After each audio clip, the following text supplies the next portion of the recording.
Welcome to the Security Today podcast. I'm your host, Uncle Bear, and this podcast is brought to you by Sprinter Business Solutions. You can find more about them at sprinterit.com. But we are here again today to bring you another segment of The Room Where It Happens, based off of the Broadway play Hamilton. The Room Where It Happens is that special room where you get the special knowledge, and hopefully you're coming to this podcast for just that. In this segment, we interview industry leaders where they share their history, their insights, and their predictions of the future of security. Well, today we're here with Paula Balmori, which I asked her before I got on here to say that. But we're here with Paula, and I found her through some LinkedIn contacts. I've seen some of the talks and the work that she's done, and I just thought I would be remiss if I did not have her on this podcast to bring you the information and the education that this podcast is trying to bring the listeners. So, Paula, thank you so much for coming on today. I'm going to ask that you introduce yourself, tell us a little bit about who you are and what your role is now, and then we'll kind of get into your career and get into some of the good stuff, should I say. Yes, absolutely. Thank you so much for having me. It is an absolute pleasure to be here today in your podcast. And by the way, like I said earlier, amazing introduction.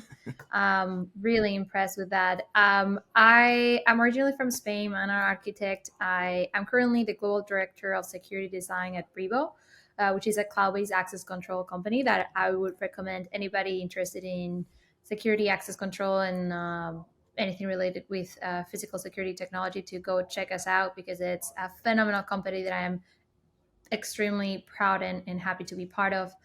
I can share it if you want a little bit more about my background and what it brought me here, or is there any specific areas? Because for sure. So as you were mentioning, as we were talking earlier, my background is very weird and it can go in a lot of directions. Yeah, definitely. So you say you're an architect, and I did see some of your background on your LinkedIn profile.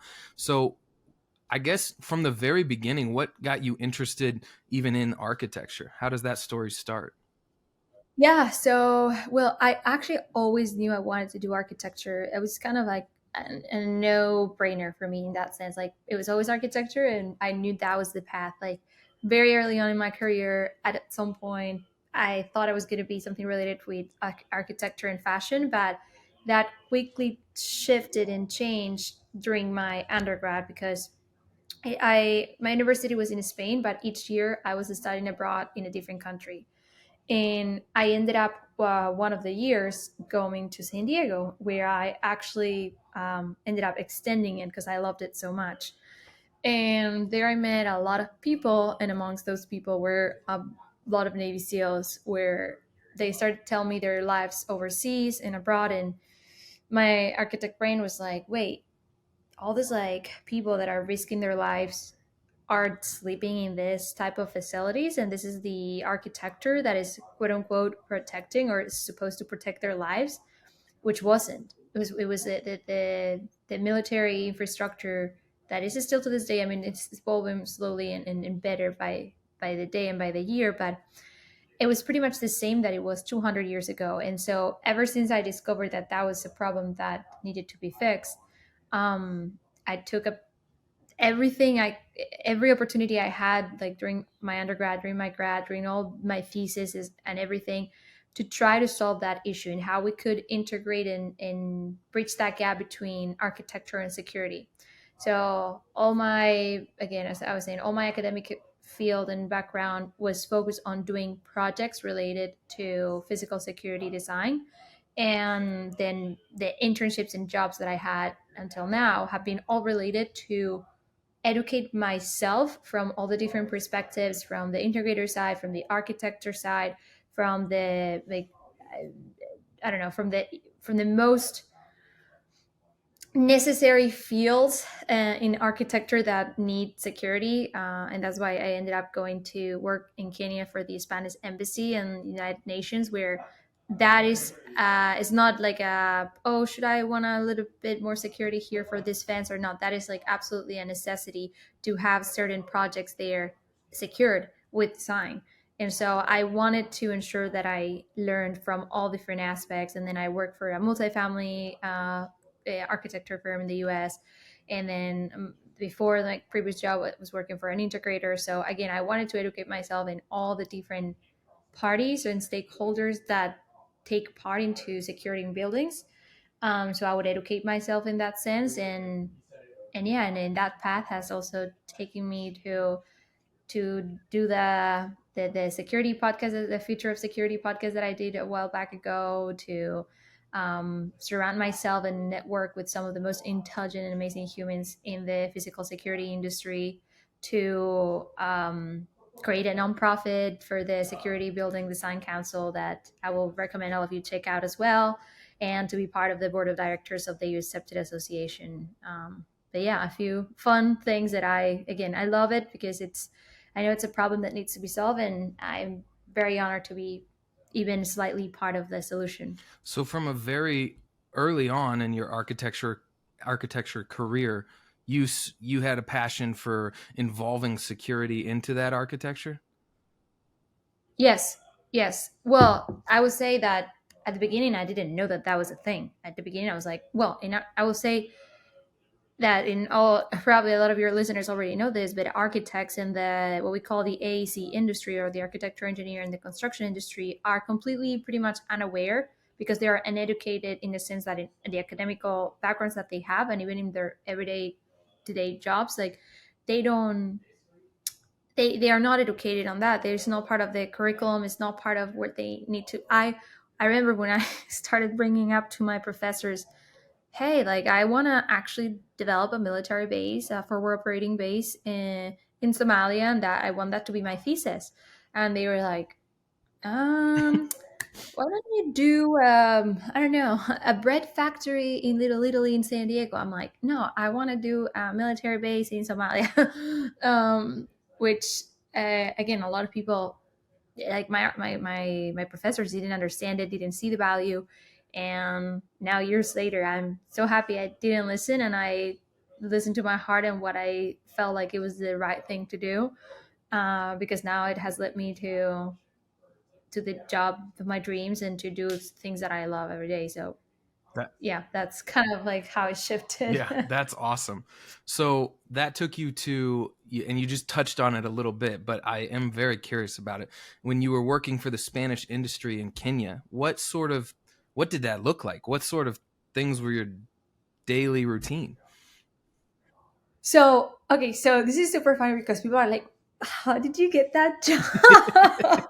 I'm like, okay, so this was me finishing undergrad, and I know I was going to be going to grad school and stuff, but I was like, I want like a raw, like true experience of like deploying like pretty much my thesis, because my undergrad thesis was a forward operating base in Somalia, where I gather, I don't know, mountains and mountains of information, and a lot of it is confidential, and that was it why it was handed to me by paper, because it couldn't be handed into any other way. Anyways, and so when I had that thesis finished, I emailed the Spanish embassy in Kenya, and I was like, hey, I have this thesis. I would love to, go there, spend some time, and ask you guys some more questions to understand how the military is doing in Kenya and Somalia, and just get familiar with how things are working. And they're like, well, I don't know if I know the right people, but we will actually love for you to come work for us and help us in a few projects.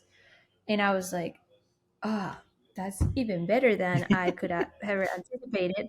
So I actually went there, worked there for almost a year, and my everyday was very, very, like every day was almost like, I would say, some new adventure. Because if anyone listening to this podcast has ever lived or worked in Kenya, especially for government related things, it feels like you're in a movie. Like the most wild things would happen to you, and you would end up actually having to work in things that you're not even trained for. So but there were some policemen, or like, yeah, I guess like guards and policemen like in the embassy, and they had some like security guarding routines. And then the ambassador was changing, they were changing not only the location of the Spanish embassy office, but also the residency of the ambassador. So part of my job was try to find what would be like good places to have both those two new locations. Mm. and as well as helping them understand how to better secure them and design them. And then on the side, with uh, long story short, there were some projects that the Spanish embassy was also helping develop in the United Nations. So some projects involve us going into the UN because some of the headquarters of the UN are in Kenya. So yeah, very fun, amazing projects like orphanage and also like government projects as well. So a little bit of everything. That is that is cool. You got to be in a real life movie and like design stuff like that. I feel like that's a dream to be the point of contact, finding new residencies or new areas to put secure buildings in. So that is some valuable experience as well, I'm sure, to your career Mhm, and mhm. what you do. Moving on from that, you have continued to merge and you ended up at Brevo, where you're at now, which that is very, it is a very popular company within the technicians that, I love to hear yeah, that I that. interact with, and that I'm part of a nonprofit called Tech Knowledge Worldwide. They have a Slack, and there's like 300-400 technicians in there, and Brevo is talked about on the regular, and there's a bunch of guys putting it in, so that's a good thing. And but you've ended up there as what was your role again currently? Global director of security design, and I know that's like means nothing because I just worked that. I lead what they call and what we call the AEC team, which or a lot of people will generally call it the A&E team or the specifiers team. So help build relationships and get opportunities with the architects, engineers, the construction industry. That involves general contractors, owners and brokers, and security consultants. Awesome. That is a heavy plate. You said you were busy today, but Yeah, no, and this is global, so it's a very fun adventure that we have here at Brebo, and that I'm again very happy to be part of. so coming from the architecture field and being in it for, a good amount of time and having some crazy awesome experiences, what do you feel like has changed from an architect and design perspective when it comes to that security over that 5 to 10 years that you've been doing it? You said that even when you were presenting theses, the industry and the professors and the leaders in it might have not even been aware that security should be approached from a holistic perspective and put in at the very beginning. Do you feel like that's changed much as you've progressed through your career? Much would be a generous word to use, Okay. but it has the what I've been seeing more and more, and that's why when I talk to my team and to people at Bravo, I'm like, when you're talking to someone that is not in the security industry, you need to talk about us and like security systems from the property technology aspect. And I always say like each persona is going to care about different things. Architects care about design.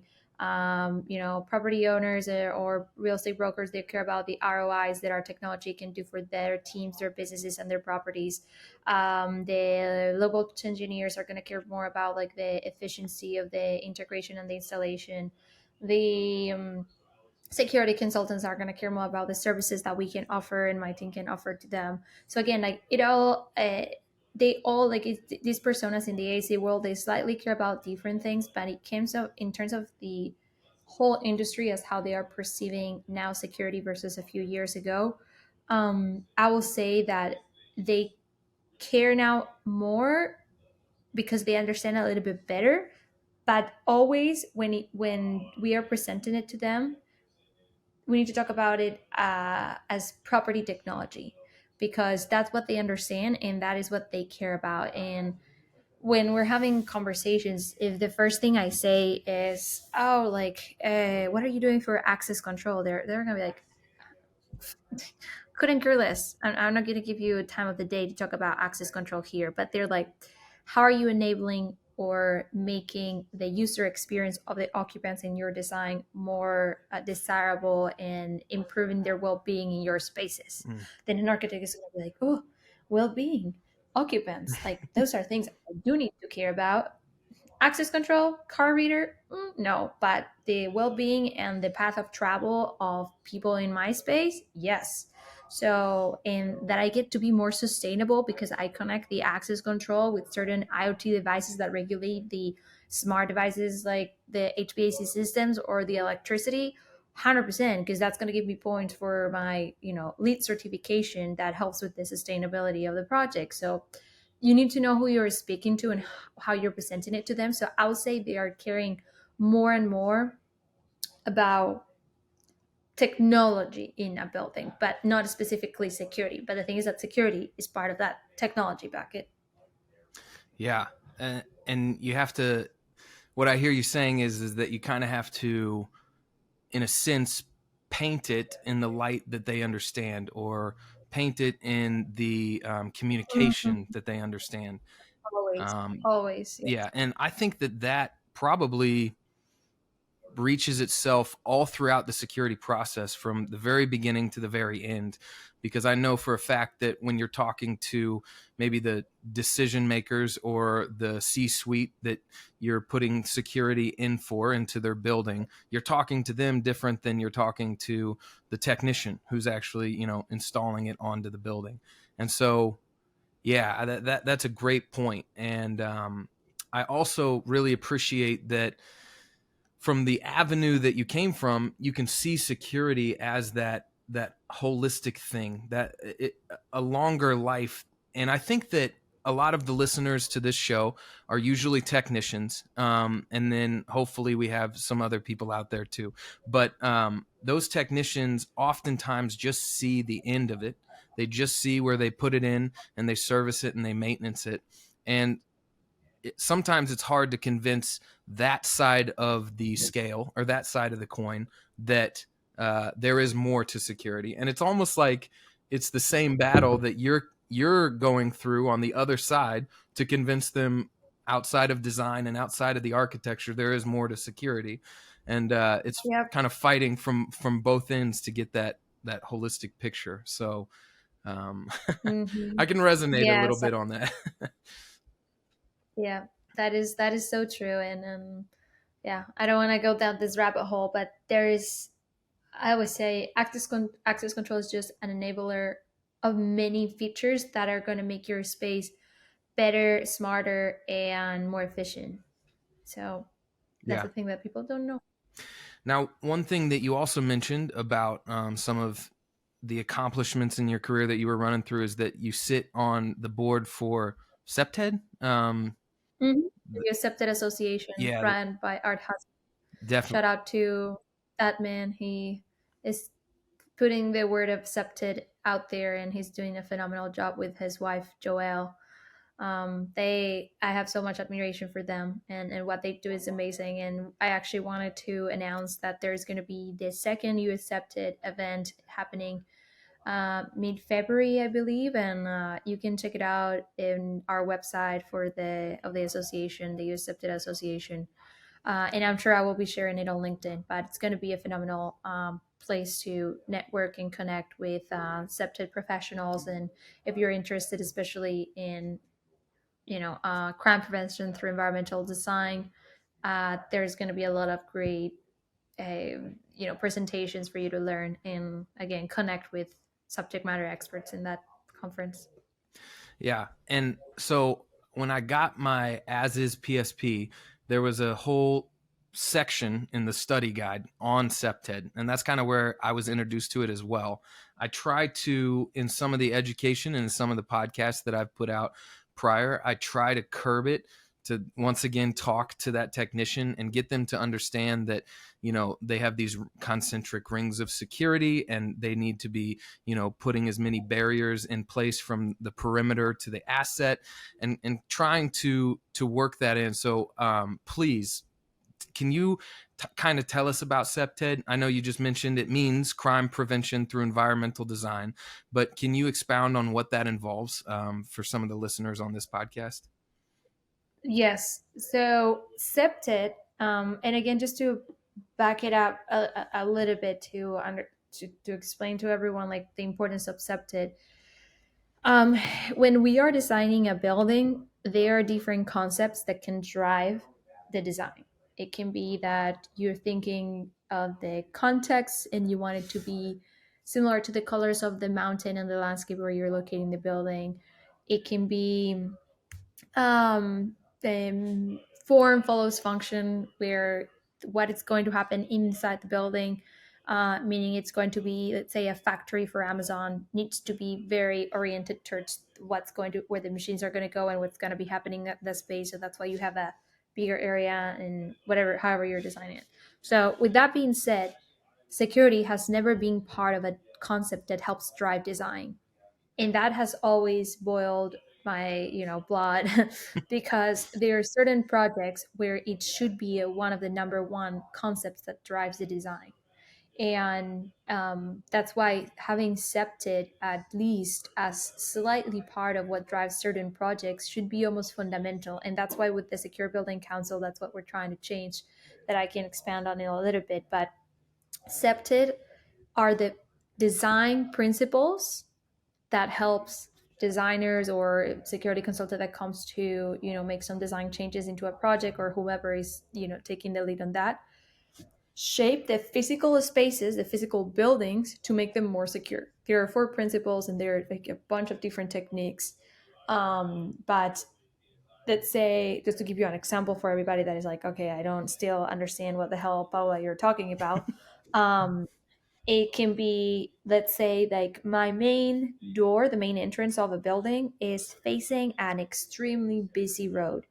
And then I go there, I'm like, hey, man, like you're putting the main entrance right in front of this busy road, and there are no bollards in this sidewalk. There are no steps to mitigate any possible, I don't know, like derail the bike or whomever is like trying to maybe go with like a vehicle through this area. There's nothing. So you either put some layers around this entrance of bollards or a fence, or more stairs or whatever like techniques that you're trying to put in place, or you change the location of the entrance. So again, it's are the physical decisions of the spaces and the buildings to help reduce crime or risks. And yeah, that would be the high level view of what septed means. Yeah. And that I yeah, that's awesome. That you don't get to hear about it as much on the integrator side. So it's always good to hear from an architect's perspective, because when I have studied SEPTED and when I have designed security systems for retrofit, or if they're going in on an existing building, it it is something that should take into play every time you choose to put security into a space. And one of my favorite SEPTED principles is natural surveillance. And it's the idea Mhm. that if you can put lower shrubs, or if you can either put, plants or shrubbery or a fence around the property, it begins to play with the psychological mind of the human, that they now own a space somehow, even though they don't actually own it. And they might report on crime quicker than if it was a space that looked more open or more public. And so that's something that's one of my favorite points from SEPTED, Mhm. because it kind of like Yeah, starts to there are mess so with many. the mind. There are so many great ones. Yeah. But you did mention the Secure Building Council, and I definitely wanted to take a section of this podcast to talk on that too. Just from an intro perspective, because I had found you on LinkedIn and was watching some of your stuff, I saw that you posted about the Secure Building Council, and they had their first, I guess, webinar or meetup just a couple weeks ago, that I got to Yes. sit in. And I didn't Awesome. I didn't expect exactly what it was going to be. And so once I got in there and saw all these high level people, and it was only like 9 or 10 of them, and then me, I was like, oh man, I am in the room where it happens, but I am a little, I'm in a bigger pond here. And so it was exciting from my end, to say the least. But please elaborate and tell us a little bit about the Secure Building Council, and what it is and what its goals are, and even how people could get involved, because that's kind of how I found it too. I thank you so much. And I'm still I cannot believe that this is happening because it kind of has happened so organically, which is a testament to the necessity for it to happen. Like everybody's like, this needs to happen, and and someone just needs to push it a little bit more. But just to summarize it, a while back ago, SIA, the Security Industry Association, reached out to me to create something similar, but not exactly. And at the beginning, I said no because it was a very, very heavy lift, and I had just started at Bravo, and that was even a heavier lift that I needed to take on at that moment. But I knew it needed to happen because like there was no real standards assessing security design. And so, long story short, people started noticing this, and a few, like the executive directors that are now part of the Secure Building Council, reached out from different perspectives, and we all came about, and we were like, this needs to be its own thing if we really want to have a shot at this succeeding. So we kind of it started finally like kind of disassociated the group in terms of like took everything to the shade, so because we needed to do a lot of background research and work and build a strong foundation to bring it to the surface and to finally know the direction that this was going to take. um, a couple of months ago, we finalized the nonprofit documents, and so it's now an official nonprofit and organization, which we're very proud and happy that it has happened. Because again, this is we all the leaders that are part of this movement and this the Secure Building Council. We all believe in the same thing, that this needs to be its own thing, where all the professionals, because in order to this to truly work, needs to be all the different professionals need to be part of it. And well, the main, and I'm just like talking, and I realized I didn't really explain what we are doing. um, It's okay. but the Secure Building Council, we are building a security certification for buildings, just like LEED or WELL, but now we're doing it for security. So we've noticed that there is a very big gap when it comes to mid to low level type of security assessments or design strategies in buildings. And that's what we want to facilitate. We want to facilitate and create a certification that a school can take and can get certified. That office space is trying to also secure their spaces and can take this certification and ensure that their employees are safe, that the children in that school are safe, that for a supermarket, whatever it is. But like we want to make it an accessible way of ensuring and understanding how to secure spaces. And the group of the executive committee, I'm going to give them a shout out to Ben Crumbs, who is an architect and owner of his own architecture firm specialized in security. Tom Ziz, which is also the CEO and founder of Armor One, which is a phenomenal company that does, as you've already spoke with him, a bullet resistant or like a glazing resistant manufacturing. Then we have Terry Collin, who is also the COO of a security a consulting firm, and then Brian Petrucci, who is the head of engineering and security at Meta. So again, fantastic group of executive, like the executive committee couldn't I couldn't be luckier to not only be able to do this with them, but to also call them my friends. And in this year that this has been going on, it's been phenomenal. And then also the advisory board, I will give them a shout out another time, but they are also a phenomenal group of professionals that are helping make this happen. And again, a lot of people are like wanting to be part of this because if you are in the security industry, you probably have a struggle with this, and that's what we want to change. We want to make spaces safer and facilitate the certification that enables that safety and security in spaces. What does the certification look like once it's built and it plays out? So, like, if you have a school that would want to get that certification, does an do the designs go through an auditor, or does somebody come out and visually see it, or what is that? What would that look Mhm. like? So without sharing too much, because a lot of Sure. this right now is still going through the process of getting reviewed by all the members that are part of the association at the moment. But the idea is that there are three levels of the certification that is called, by the way, Shield. Three levels of Shield, and the way, yes, there is going to be an auditor, and it will work just very similarly as lead. There are people that are in charge of making sure that the people that have the set that they've certified the building and put them under the requirements of each one of the levels of the certification, that it is like that. So yes, the building would go through a review process to ensure that it is under the shield certification. That's, yeah, awesome. And so, just for my listeners' sake, when you say lead, what does that mean? You said lead or whale. It's going to be similar to what? So the LEED is the sustainability certification that ensures that a building has a certain level of sustainability or is green. Mm, And then well, it's related to the well-being of the individuals or the occupants in the building.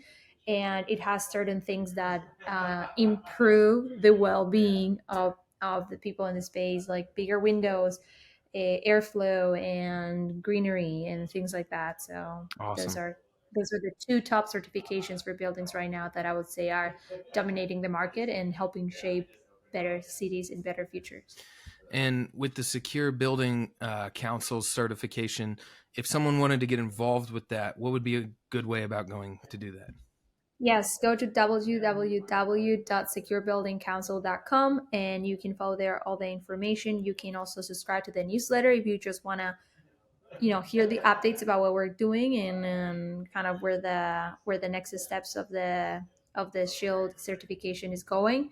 But also if you want to get involved, all the events are going to be always announced on our LinkedIn, and you can just join the next event and check it out to see if it's for you, if there's something that you want to be part of and help create the certification. Because what I said on that initial or inaugural meeting is like, this is going to happen regardless of you joining or not. And if I were from the security industry, I wanna 100% would like to be at least a little bit part of it, because it's going to affect probably how you do your job or how you so security is perceiving the buildings that you're working. So 100% we will love to have you be part of the association. And a certification like this, what is the need for it right now in the industry? Is there no standardization, or is there several that are not incongruent, or what is it? What does the field look like right now? So I love that you asked that question, because we asked that question ourselves like so many million times when we were working on this behind the scenes.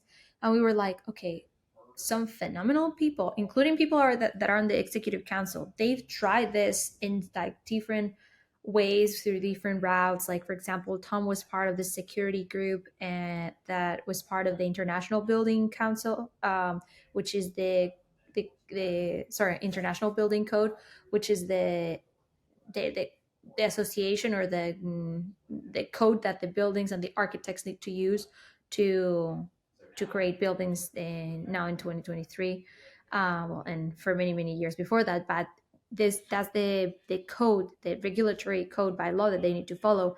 And he was part of a group that tried to do this and integrate certain security mm, actions or security code regulations through the IBC, so the International Building Code. But again, there were a lot of politics involved and a lot of moving parts that's why it didn't come to fruition.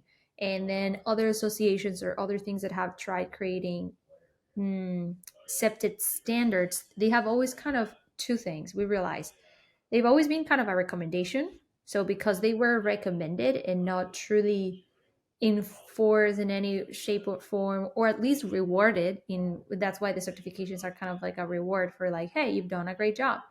And that's why it never really gained any traction. And number two, I would say they were too extremely complex. They were coming from just a very security angular perspective of security professionals, and not a holistic approach of people from different backgrounds, engineer, architects, consultants, coming together to bring different dialogues and perspectives to create a certification that can serve all parties.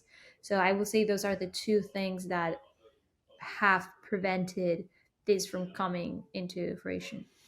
But it's something that's so needed, with how many buildings are built throughout the world, and taking security in mind. So that's awesome. I'm glad to at Yeah. least watch it. You know what I'm saying, or help in any way that I can. Because You're part of it there. You're in it. You're doing this, and honestly, just by having this podcast, you're already like doing something and being able to share this on your podcast. Like I'm super honored and happy that you are enabling this type of conversations, because there are things that people that the world needs to hear. So I'll say that yeah, anybody that is listening, please reach out, just come to one of the conversations, and if it's not for you, then it's not for you, but at least you get to see it and hear it, and understand how you can be part of it. yeah, definitely.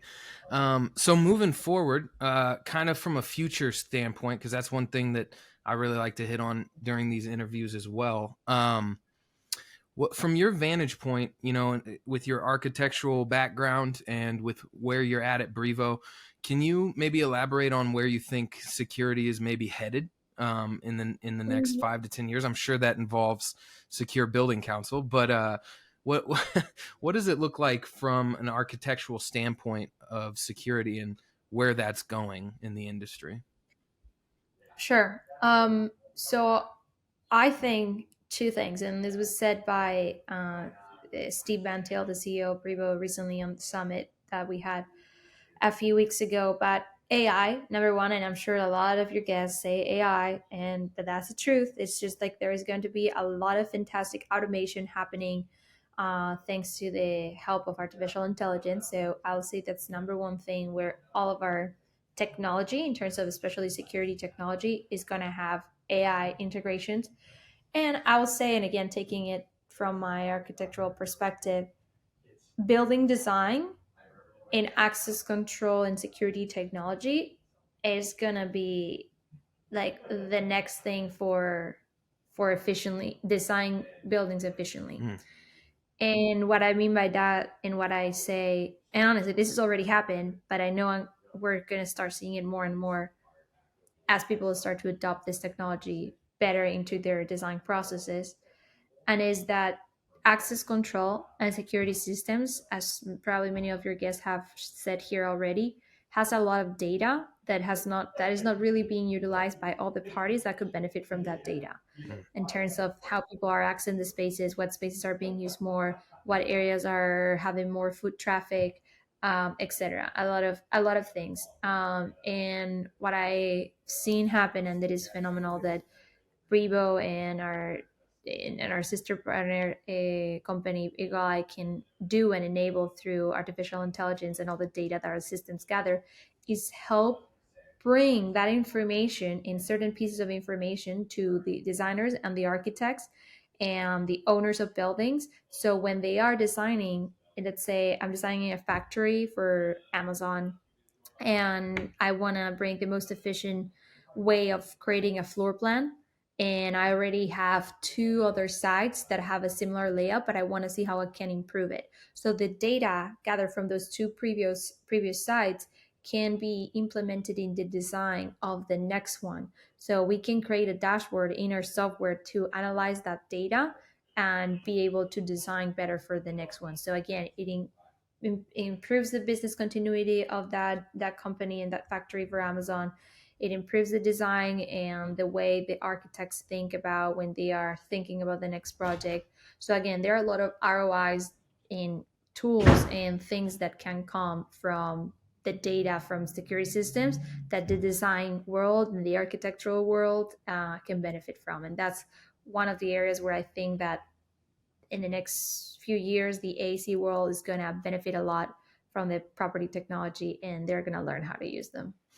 And so, do you see like security engineers, and I guess architects from the AEC world, like kind of merging? A lot more conversations are going to be had between those two.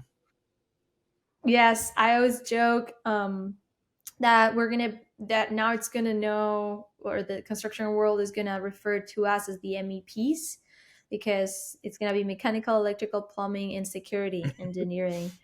And so we're gonna be now part of that big conversation and those big we're going to have a seat at the table early on in the design, just like the other engineers. Yeah, that's encouraging to hear, especially if you're in security and it's your passion. It's just encouraging to know that that industry is moving more towards accepting that there needs to be a voice there. It's not even like there was it's not even like security had a voice prior. It's just more like, oh, they should be here. They should be talking and giving input on these designs. Hmm. And I guess that kind of follows from like your professors being like, that doesn't really, we don't really know about that. So, but now it's like, oh, I guess we do know about it. We need somebody to fill that spot or fill that role. Hmm. So that's encouraging to hear. I know. I'm very happy to see that that's the shift and that's where things are heading. And again, I would also encourage the same way I give a lot of bad words to the architects and the construction industry for not understanding security. I will also say to the security professionals, electricals, engineers, and the security technicians, that to also educate yourself on how do the architect's brain work and how do those design processes are, because otherwise you're going to come with your own technical words, with your ways of doing things, and if you're not speaking their language, they're not going to listen to you. Yeah, that's a great caveat. That's a great little excerpt, because I do feel as if from the architectural lens and then the engineer lens, it's kind of right lane or right brain, left brain, and they have to work in tandem Mhm. to really bring a true creative and functional thought forward or forth. That so Mhm. that takes both sides of the aisle, if you will, working together 100%. in, 100%. that standpoint. So, well, that is all the questions that I had. If there's anything else that you want to say or that you want to address, we can. Mhm. But if Mhm. not, I really appreciate you coming on, especially from your perspective. And I was excited to get you on just because that is a perspective that I want to bring into the technician's mind, the integrator's mind. That there's more to the design of it. There's more to approaching a system with security as a mindset, letting it kind of cover the entire system and not just address what your hands have to do in the project Mhm. or in the process. Yeah, and I want to give a shout out, and I love that this is kind of almost coming full circle here too as well.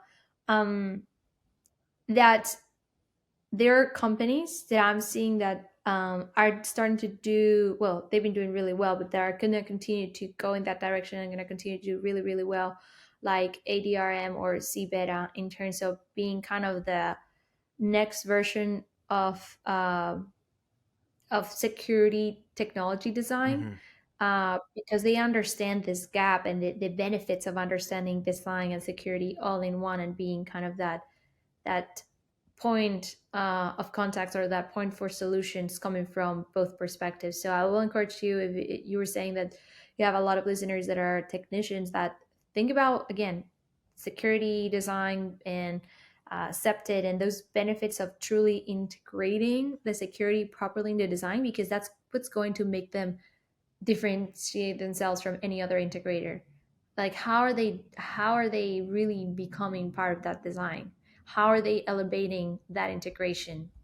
So that would be my last just comment regards Yeah, to that. definitely. And I appreciate you shouting out ADRM, because yeah, they are a company that, and Z Beta, actually I've talked to a couple people from Z Beta that are just kind of pushing that forward, that design industry. And that's Dan O'Neill. Yeah, that's who is there. And I've talked to him a couple times, and so yeah, definitely a shout out for them. Love putting their name out there. But Hmm. yeah, other than that, thank you so much for coming on the podcast, and I really appreciate you being here. And hopefully, if you've been listening, you're gathering some of this, and it's just starting to turn some of the wheels and make you go, okay, well, maybe I should look into a little septet, or like focus a little bit on the design factor, because I know you guys are out there putting security in, whether it's intrusion detection or it's access control or it's CCTV, video Hmm. surveillance. those all have methods behind them that a lot smarter people than I have come up with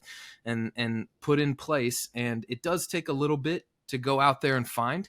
It takes a little bit of initiative, but if you're listening to this podcast, you already know you have the initiative. So go out there and kind of find that. And then hopefully with Paula on here, maybe we've got some architects or some, people in AEC that are listening as well. And just know that the security industry is budding and there is a lot to be processed and a lot to be had. So thanks for coming on again. And I appreciate your time. Thank you so much for having me, Bear. Okay. Thank you. We'll talk to you later. Bye.